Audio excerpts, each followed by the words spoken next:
Genesis chapter 12.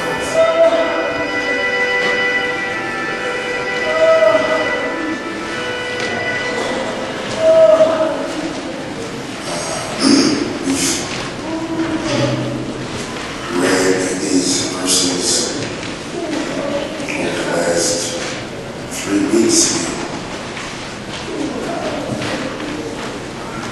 I'm still blessed by what God has promised us.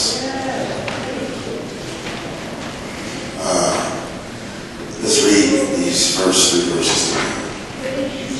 Now the Lord had said to Abram, "Get out of your country, from your family, from your father's house, to the land that I will show you.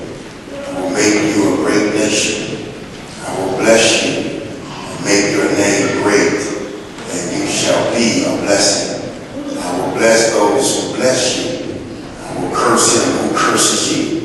And in you all the families of the earth shall be blessed." Amen.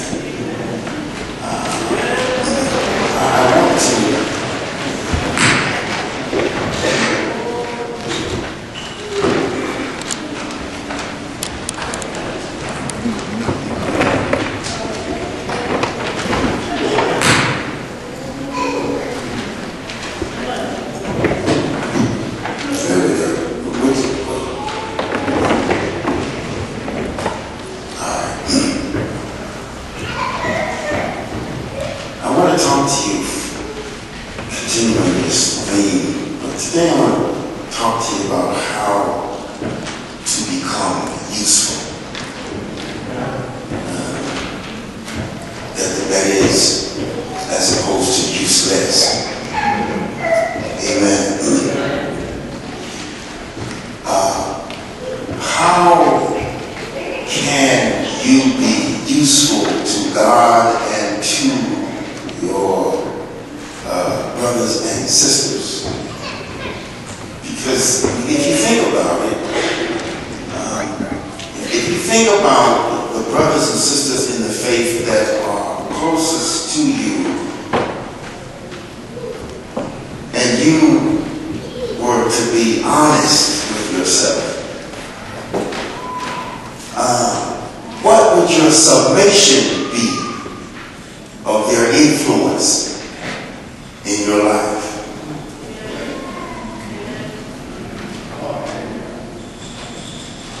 Is the person that's close to you useful or useless?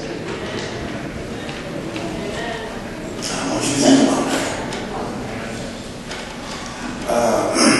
Because in a real sense, what God spoke to Abraham in the last line, C, if you would, of that second verse, he says, "And you shall be a blessing."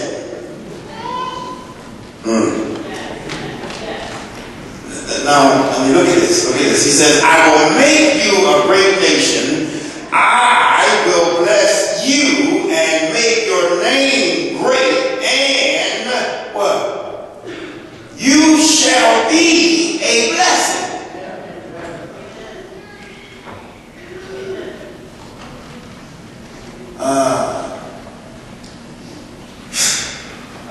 Useful. I'm going to make you useful.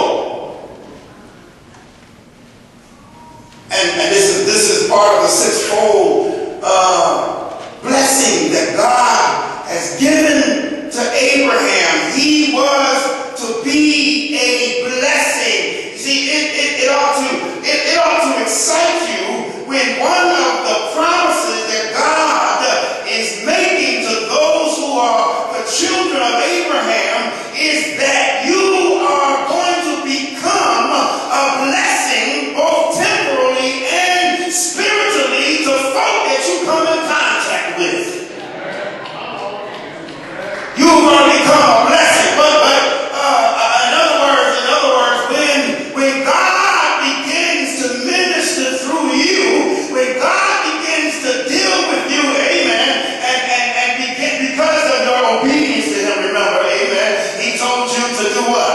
told you to leave that familiar place. He told you to come out from among those things that make you feel comfortable. Amen. And to leave and go to a place that I'm going to show you. Amen. When you get there. Amen. You don't know where you're going. The only thing I'm telling you is to get up from where you are, leave the stuff that is familiar, and I'm going to be with you. Amen. Because I'm going to guide you there. Now, I'm not going to let you go wrong. I'm not going to let you turn to the left or to the right, because I want you to get to where I want you to go. Amen. So I'm going to guide you. Amen. And then last week we discovered that God's promise to us is not contingent upon, oh Lord, whether or not we fail in some areas in our lives. Amen. And I know that's good news because again, if the truth be told, and we examine ourselves, all of us will understand that we come short of the glory of the Lord. Talk to me if you can. All of us understand that there's some stuff in our lives, there's some mess in our lives. I'm not talking about the stuff in the closet. I'm talking about the stuff out front. I'm talking about the stuff that folk know about you. Y'all ain't talking to me up in here.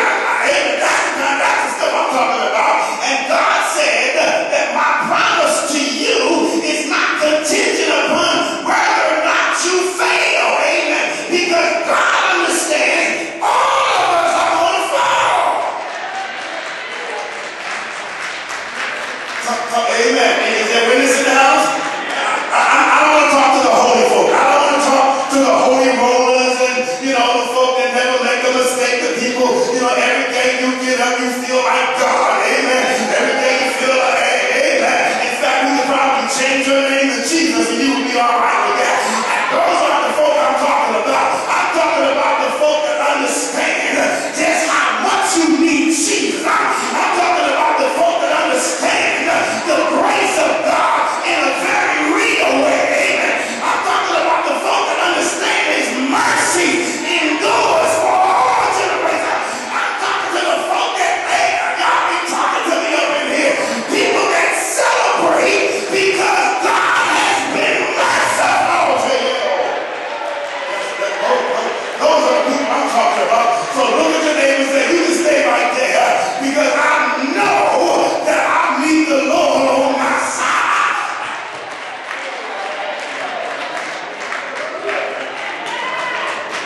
And so now here is God understanding who we are, and one of His promises to us, amen, is that every man of faith, every man and woman of faith is a center of blessing.